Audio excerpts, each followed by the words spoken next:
കുടുംബങ്ങളിലൂടെ അനാഥമാകുന്ന ഒരു കുരുന്നു ബാല്യത്തിന്റെ നൊമ്പരമാണ് ഞാൻ എന്റെ കൊച്ചു മോണറ്റിൽ കൂടെ ഞാൻ അവതരിപ്പിക്കാൻ പോകുന്നത്.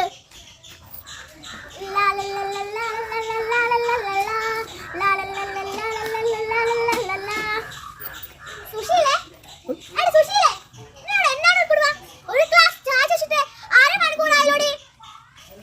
എന്നാ മനുഷ്യ അവിടെ തല നോക്കുന്നേ? ഒരു ഗ്ലാസ് ചായ തന്നെ അങ്ങ് എടുത്ത് കുടിക്കാം. എന്നാന്ന് എടുക്കുവാ?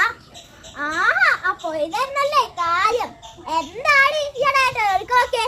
ഞാൻ കുറച്ചു നാളായി ശ്രദ്ധിക്കുക, എനിക്കെല്ലാരും മനസ്സിലാവുന്നുണ്ട്. അമ്മ അമ്മ ഇത് നോക്ക്, എനിക്ക് സ്കൂളിൽ നിന്ന് കിട്ടിയ ട്രോഫി. അവളെ ഒരു ട്രോഫി മാറിക്കട്ടെ അങ്ങോട്ട്. ഞാൻ എത്ര സന്തോഷത്തോടെ അമ്മയെ കാണിക്കാൻ ഓടി വന്നതാ, അമ്മയൊന്ന് നോക്കി പോലൂല. അച്ഛ അച്ഛ ഇത് നോക്ക്, മാർക്കടി കമ്മ നിന്ന് ആരെ കാറ്റിനടിക്കാലോ ചായം. പിന്നെ നിങ്ങൾ എന്തോന്ന് മനസ്സിലായില്ല പറഞ്ഞത്? അതൊക്കെ കേമായിപ്പോയി, ഞങ്ങൾക്ക് ഇഷ്ടം. ഞാൻ ആര് ചോദിക്കാൻ? കല്യാണം വെച്ചിട്ടേ ഞാൻ നിങ്ങളെ അടിമയൊന്നല്ല.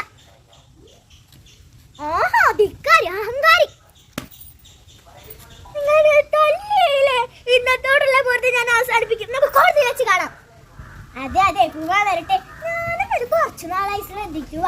മോനൂട്ടി എനിക്ക് വേണം, മോനൂട്ടി എനിക്കാണ്. ചത്താൽ ഞാൻ വിട്ടു തരില്ല. നീ എന്നെ എടുത്ത് ആർക്ക് വേണ്ട ഈ അസത്തിനെ? ഓഹോ, അപ്പൊ ഇതായിരുന്നല്ലേ നിങ്ങളെ മനസ്സിരിപ്പ്. നിങ്ങൾ പഞ്ഞായ മോളെ കൊണ്ടേക്കോ.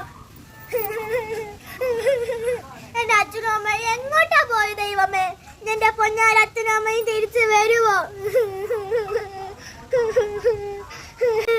നിന്നെ ആരും ഒരിക്കൽ തരും, നിന്നെ ആരും സ്കൂളിൽ പോകാൻ ബുക്കും ബാഗൊക്കെ തരും ദൈവമേ. എനിക്ക് ഒറ്റയ്ക്ക് കിടക്കാൻ പേടി.